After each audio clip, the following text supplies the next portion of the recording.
பண்ணும். சரி, அஸ்ஸலாமு அலைக்கும். Good evening.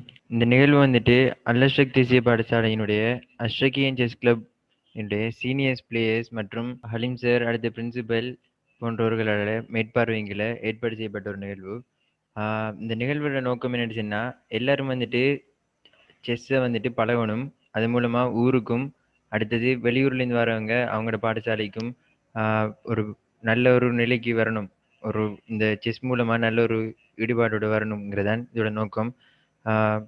எல்லாரும் இப்போ நம்ம பார்க்க போகிற வந்துட்டு மொத்தம் 7 டாப்பிக்கு கீழே வகுத்திருக்கோம். அந்த அடிப்படையில் முதலாவது, இப்போ நம்ம செஸ் விளையாடுறோம்டா, அந்த செஸ்ஸால் நமக்கு நம்மளோட விளையாட்டில் என்ன பிரயோஜனம் வருது, அடுத்தது அந்த செஸ் மூலமாக நம்மளோட கேமுக்கு எப்படி இம்ப்ரூவ் ஆகுதுங்கிறத பற்றி தான் இன்னைக்கு நம்ம இந்த முதலாவது டாப்பிக்கில் பார்க்க போகிறோம். அடுத்தது ஒவ்வொரு செஸ் பீசஸை பற்றியும் பார்க்க போகிறோம். ஏற்கனவே செஸ் கொஞ்சம் தெரிஞ்சாக்களுக்கு இந்த ஒரு 4 டாபிக் வரைக்கும் கொஞ்சம் போரிங் ஆகிக்கும். ஆனால் இந்த 5, 6, 7 டாபிக் வந்துட்டு இப்போ ஃபர்ஸ்ட்டுக்கு வந்துட்டு செஸ் பீசஸ், அதில் பவுன், bishop, queen, rock, night, king, அடுத்தது அந்த ஒவ்வொரு பீசஸையும் அதுக்குரிய பாயிண்ட்ஸும் பற்றி தான் அடுத்ததாக நம்ம பார்க்க போகிறோம். அடுத்தது ஒரு செஸ் போர்டு எப்படி இருக்கும், அந்த செஸ் போர்டு எப்படி செய்ய போகிறோங்கிறது. அடுத்தது ஒவ்வொரு ஓப்பனிங்ஸ், 5 ஓப்பனிங்ஸ் இருக்கு, 5ல் நிறைய ஓப்பனிங்ஸ் இருக்கு. அதில் நம்ம கொஞ்சம் மெயினான 5 ஓப்பனிங்ஸ் பார்க்க போகிறோம். அடுத்தது என் கேம் பார்க்க போகிறோம். அடுத்தது தந்திரங்கள்னு சொன்னால் என்னன்னு சொன்னால், இப்போ கடைசியான இப்போ நம்ம தோக்குற நிலைமையில கூட நம்ம ரோவாக்கலாம், அல்லது ரோவாக்கக்கூடிய சந்தர்ப்பங்கள் கிடைக்கக்கூடிய மாதிரி இதில் கொஞ்சம் இருக்கு. சரியா?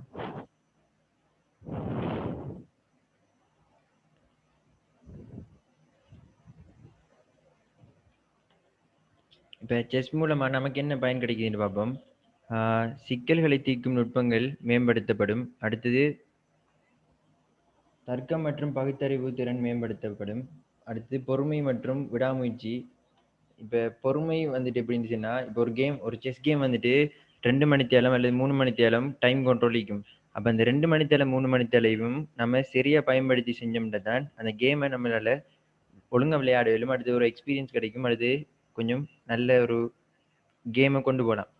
அடுத்து முடிவெடுக்கும் திறன்கள் மேம்படுத்தவும். முடிவெடுக்கும் திறன்களை மேம்படுத்துறேன்னு என்னன்னு சொன்னால், இப்போ லாஸ்ட் டைமில் டிசிஷனுக்கு தானே சவுண்ட் கேட்குது எல்லாருக்கும்.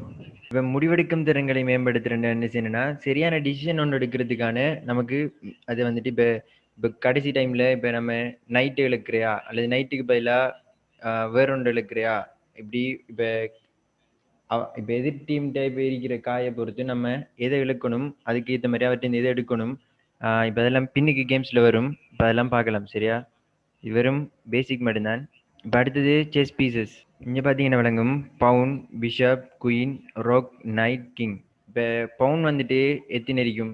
இப்போ ஒரு பவுன் வந்துட்டு 8 பவுன் இருக்கும். அதே மாதிரி பிஷப், இப்போ ஒரு சைட்டுக்கு வந்துட்டு 2 bishop, queen, rock, night, king.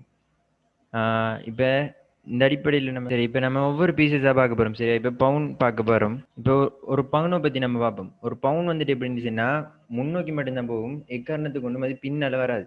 சரியா? இப்போ ஒரு பவுன் வந்துட்டு ஃபர்ஸ்ட் ஸ்டெப்பில் மட்டும் 2 மூவ் போகும். இப்போ நான் சொல்கிறது விளங்காட்டியும் பின்னுக்கு அந்த மூவ்ஸ் வர டைமில் உங்களுக்கு விளங்கும். சரியா? ஃபர்ஸ்ட் டைமில் மட்டும் பவுன் வந்துட்டு 2 ஸ்டெப் போகும்.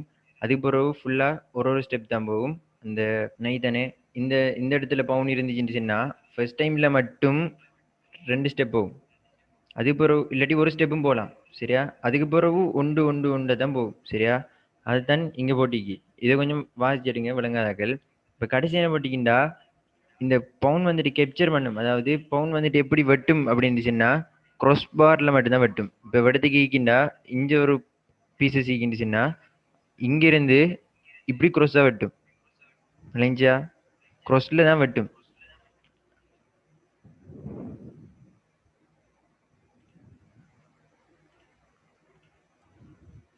அடுத்தது பிஷப்பை பற்றி பார்க்க போகிறோம். இப்போ நான் செல்றதெல்லாம் இப்போ கொப்பியில் எழுதி வைங்களா, பவுண்ட் போட்டுட்டு பவுண்ட் வந்துட்டு ஃபர்ஸ்ட் ஸ்டெப்பில் மட்டும் 2 ஸ்டெப் போகும். அடுத்தது அதுக்கப்புறம் ஒரு ஸ்டெப் போகும். க்ரோஸில் மட்டும்தான் வெட்டும்ங்கிறத நீங்கள் நோட் பண்ணி வச்சிங்க. அடுத்து பிஷப். இதுதான் பிஷப். பிஷப் எப்படின்னா க்ராஸ் பாரில் மட்டும்தான் மூவ் ஆகும். இப்போ நம்ம பார்த்தோம் பவுண்ட் வந்துட்டு 2 ஸ்டெப் முன்னுக்கு மட்டும் போகும்னு பார்த்தோம். ஆனால் பிஷப் வந்துட்டு அது இருக்கிற இடத்துல இருந்து க்ராஸ் பாரில் மட்டும்தான் போகும். இப்ப இங்கிருந்து இந்த crossஆல எப்படி போகும், இங்கால எப்படி போகும், இதான் பிஷப் மூவ். பிஷப் வந்துட்டு அது வந்துட்டு மூலைவிட்டங்களூடாக நகரும்டா அதோட அர்த்தம் என்னன்னு சொன்னா அது வந்துட்டு cross bar. இப்போ ஒரு செஸ் போர்டு எடுத்தோம்னா நமக்கு தெரியும், நேரவும் காயிருக்கும், இப்ப நிரல் நிறை வடிவத்துல காயிருக்கும். அதுக்கு cross barல பாருங்க, இப்ப இப்படி இப்படி இப்படி தணிக்கும். அதுல இப்படி cross barல இந்த whiteல இருக்கிற பிஷப் வந்துட்டு இந்த white ஊடா இப்படி cross போகும். பின்னுக்கு அதோட விளக்கங்களுக்கு வழங்க மன்றம். அடுத்தது பார்க்க போறோம் குயின். அதாவது குயின் பவர் வந்துட்டு எப்படின்னா, அதாவது செஸ்ல வந்துட்டு கூடின பவர் கூடின ஒரு காயின்டா அது குயின் தான். சரியா? இப்ப கிங் பவர் கூடினதாண்டு சில ஆட்கள் கேட்கலாம். ஆனா கிங் வந்துட்டு பவர் கூடினதுண்டா அது வந்துட்டு ஒரு ஸ்டெப் தான் போகும். இப்ப நான் வந்துட்டு மூவ வச்சு தான் அதோட பவரை பத்தி சொல்லிட்டீங்க. சரியா? இப்ப குயின் எடுத்தோம்னு சொன்னா, இப்ப குயின் இந்த பிளக் லைக்னு வைங்களேன். இந்த பிளக் லைக்கிற குயின் வந்துட்டு இப்ப இப்படி நீட்டுக்கும் போகும். அதே மாதிரி இஞ்சல சைட்லயும் போகும். அந்த பாக்ஸ் வந்துட்டு எங்க முடியுதோ, இப்ப இந்த பாக்ஸ் வந்துட்டு இந்த இடத்துல முடியுது தானே, இது வரைக்கும் இந்த குயின் போகும். அதே மாதிரி இந்த crossல பாருங்க, இஞ்ச பிஷப் போற மாதிரி இந்த பிளக்ல இருந்து இந்த பிளக், இந்த பிளக்ல இருந்து இந்த பிளக், இந்த பிளக்ல இருந்து இந்த பிளக், அப்படி இந்த தொங்கல் வரைக்கும் போகும். இப்ப இந்த குயின் போற டைம்ல வடத்துக்கு ஒரு பீசஸ் இருந்துச்சுன்னு சொன்னா இந்த குயின் வந்துட்டு இந்த பீசஸ் வரைக்கும் தான் போகும். போய் அந்த காயை மட்டும் தான் வெட்டும். அதுக்கு அங்கால போகாது. அதாவது 8 திசையிலயும் இந்த குயின் வந்துட்டு போகக்கூடிய வல்லமை உண்டு. இப்ப இந்த பிளாக் பீசஸ் லேக்கிண்டா இங்கே போகும், இங்கே இந்த இந்த பாக்ஸ் நீட்டும் போகும், இந்த crossஆல் இப்படியும் போகும், இந்த சைட்லயும் போகும், இந்த இங்கால சைட்லயும் வரும், இப்படி பின்னாலையும் வரும். அதே மாதிரி இஞ்சால சைட்லயும் வரும், இஞ்சால சைட்லயும் போகும். அதே மாதிரி இந்த crossல இப்படியே போகும். அந்த போர்ட் தொங்கல் வரைக்கும் இந்த குயின் போகும். அதான் இந்த குயின் பவர். அடுத்தது ரொக். இந்த செஸ் போர்டில் வந்துட்டு குயினுக்கு அடுத்ததா என் கேம்லயோ அல்லது எல்லாரும் அதிகூடியமா வச்சிக்க விரும்புற கடைசி டைம்ல வச்சிக்கிறது விரும்புற ஒரு பீசஸ் தான் இந்த ரொக்குங்கிற. இந்த ரொக் வந்துட்டு எப்படின்னு சொன்னா நேரம் மட்டும்தான் போகும். இப்ப இங்க இருக்கின்றா இந்த இடத்துல ரொக் இருக்குன்னு சொன்னா இந்த போர்ட் இப்படி ஃபுல்லா அப்படி நீட்டுக்கும் போகும். அந்த போர்ட் தொங்கல் வரைக்கும் போகும். அதே மாதிரி இஞ்சல சைட்லயும் போகும், இஞ்சல சைட் தொங்கல் வரைக்கும் போகும், இஞ்சல சைட்டும் போகும்.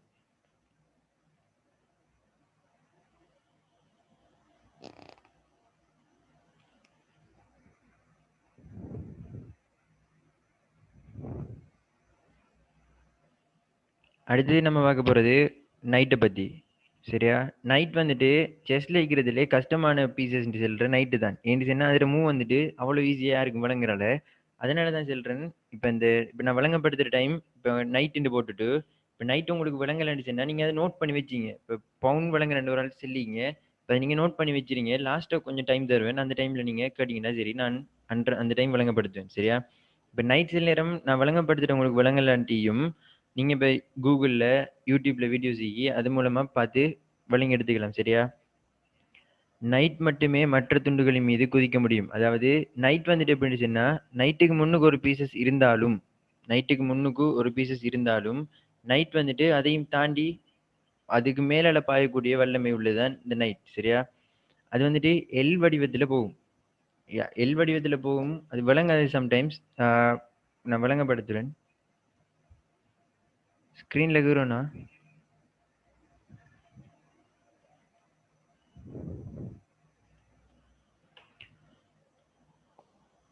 இப்ப நம்ம பார்த்தோம் பிஷப் எப்படி கெப்சர் பண்ணணும்னு பார்த்தோம், பவுன் எப்படி கெப்சர் பண்ணணும்னு பார்த்தோம், ரொக் எப்படி கெப்சர் பண்ணணும்னு பார்த்தோம். அதே மாதிரி நைட் எப்படி கெப்சர் பண்ணணும்டா நைட் வந்துட்டு இப்போ ஒரு பீசஸ்க்கு மேல பாஞ்சிட்டு போகும் சொன்னேன். இப்போ அந்த பாஞ்சிட்டு போற டைம் அதுக்கு மேல இருக்கிற பீசஸ்ல பட்டிச்சுண்டா அது வெட்டும் பண்ணிட்டா இல்ல. அது எங்க கடைசியா போய் லேண்ட் ஆகுதோ அந்த இடத்துல தான் அந்த நைட் வந்துட்டு வெட்டும். சரியா? எப்போதும் நைட் முதலில் 2 சதுரங்கள் முன்னோக்கி பின்னோக்கி அல்லது பக்கவாட்டில் நகர்த்தி பின்னர் வலதுபுறம் அல்லது இடதுபுறம் மேலும் ஒரு சதுரத்தை நகர்த்துவதன் மூலம் எல் வடிவத்தை முடிக்கிறது. என்ன சொல்லப்பட்டீங்கன்னு கொஞ்சம் மீறீங்களா? இப்ப இந்த செஸ் போர்டில் வச்சு நான் வழங்கப்படுத்துறேன் பாருங்களா. இப்ப இன்னைக்கு தானே இந்த ரொக்கை நீங்க நைட்டு சொல்லி நினைவு வச்சீங்களா? இந்த ரொக் வந்துட்டு இன்னைக்கு தானே இந்த ரொக் வந்துட்டு நைட்டுன்னு நினைவு வச்சீங்க. சரியா? இப்ப நைட் எப்படி போகும்னு சொன்னா ஃபர்ஸ்ட் ஸ்டெப் வந்துட்டு 2 ஸ்டெப் போகும். இங்க இருந்து 1 2 போயிட்டு இஞ்சல பக்கம் 1 போகும். அதாவது முதலாவது தரத்துல 2 ஸ்டெப் போகும் முன்னுக்கு. அடுத்தது வலது பக்கம் அல்லது இடது பக்கம். வலது பக்கம் போகும் அல்லது இடது பக்கம் போகும். சரியா? இப்ப இஞ்ச 1 போகும் அல்லது இஞ்ச இந்த 2 வந்து இஞ்சல பக்கம் வரும். அதே மாதிரி தான் பின்னுக்கும். பின்னுக்கு எப்படி? இப்ப இஞ்சல பிளேசஸ் காணா. ஸோ இதை பார்த்து ஞாபகம் வச்சிங்களா?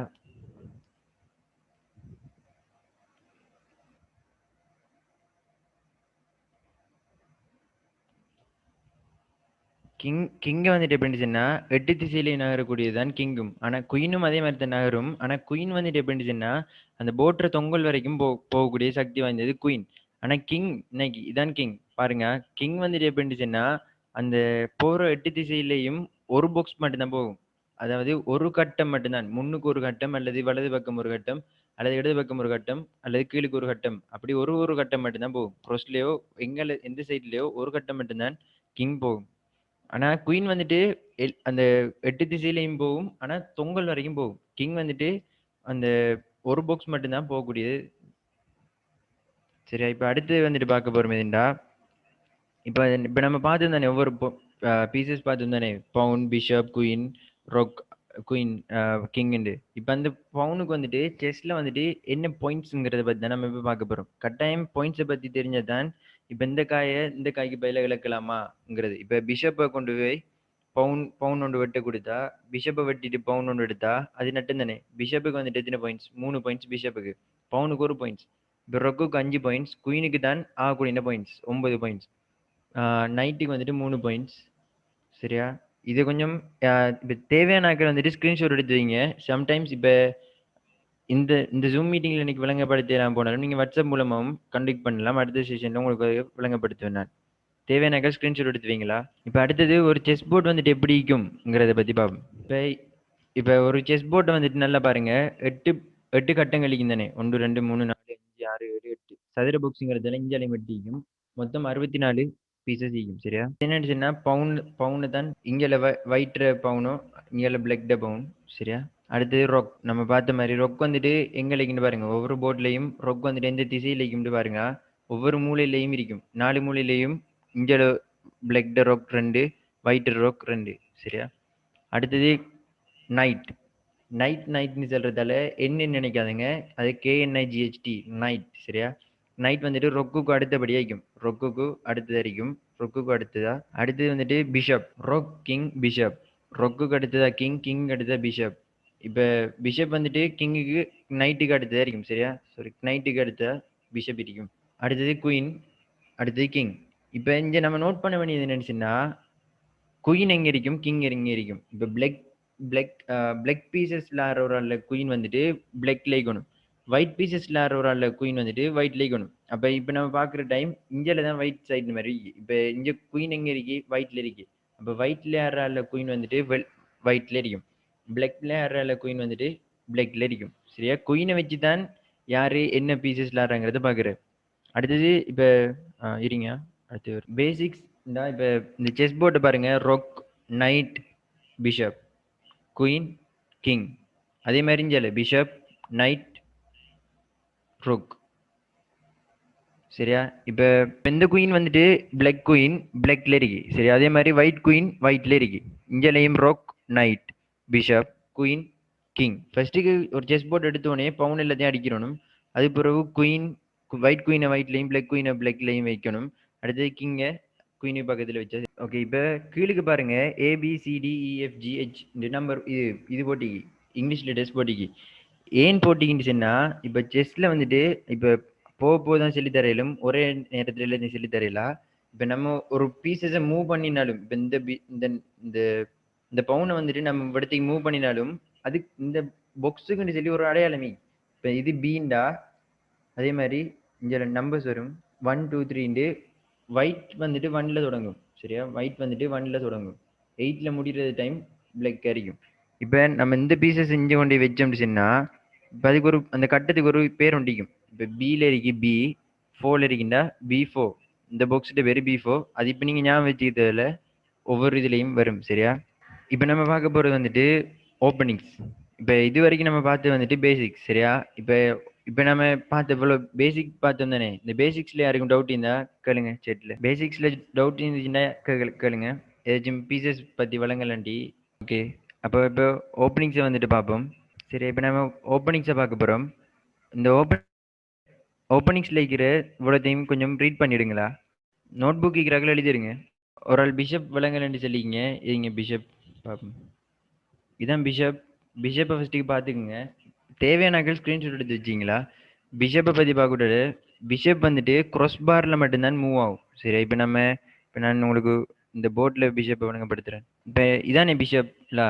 இந்த பிஷப் வந்துட்டு இந்த பிஷப் இந்த பிஷப் என்னைக்கு தானே இந்த பாக்ஸில் வந்துட்டு இந்த பிஷப் இருக்குன்னு நினச்சிக்கிங்களா? இந்த இடத்துல இந்த பிஷப் இருக்குன்னு நினச்சிக்கோங்க சரியா? இப்போ இந்த பிஷப் எப்படி போக முடியுதுன்னா, இங்கே இருக்கிற பிஷப் வந்துட்டு இப்படி க்ரோஸால் போகும்.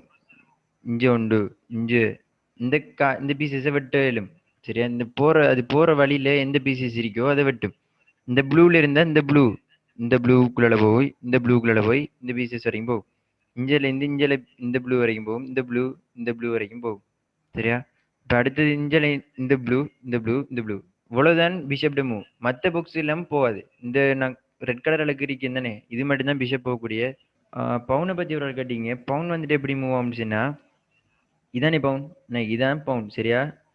இந்த பவுன் வந்துட்டு ஃபர்ஸ்ட் டைம் மூவ் பண்ண விட்டால மட்டும் இந்த இடத்துல வரும். இந்தியாவில் சைட்ல எல்லாம் போகாது. இந்தியாவில் சைட்ல இப்படிலாம் பவுன் வந்துட்டு மூவ் பண்ணவே பண்ணாது. வெட்டுற டைம் மட்டும் தான் போகும். இப்போ இங்கே இருக்கிற பவுன் வந்துட்டு 2 ஸ்டெப். ஃபர்ஸ்ட் ஸ்டெப் மட்டும் 2 ஸ்டெப் போய் இந்த இடத்துக்கு வரும் சரியா? அல்லது நீங்கள் ஒரு ஸ்டெப்பும் பண்ணலாம், 2 ஸ்டெப்பும் பண்ணலாம். இப்போ இங்கே இருக்கிற 2 ஸ்டெப் பண்ணிட்டு வந்துவீங்களேன், இங்கே இருக்கிற பவுன் வந்துட்டு அடுத்து ஒரு ஸ்டெப் தான் போகலாம், ஒரு மூளை. இப்போ அடுத்து பிளாக் ஒரு மூவ் பண்ணுவார், வேற ஏதாச்சும் ஒரு மூவ் ஒன்று பண்ணது பிறகு அடுத்து ஒரு ஸ்டெப் தான் நீங்கள் வைக்கலாம். இந்த இடத்துக்கு மட்டும் தான் போகலாம், இந்த இடத்துக்கு தான் போகலாம். ஃபர்ஸ்ட் டைமில் மட்டும்தான் 2 ஸ்டெப் போகும் அல்லது ஒரு ஸ்டெப் போகும். இப்போ ஃபர்ஸ்ட் டைமில் நீங்கள் 2 ஸ்டெப் பண்ணல, ஒரு ஸ்டெப் பண்ணிட்டீங்கன்னா இப்போ அடுத்து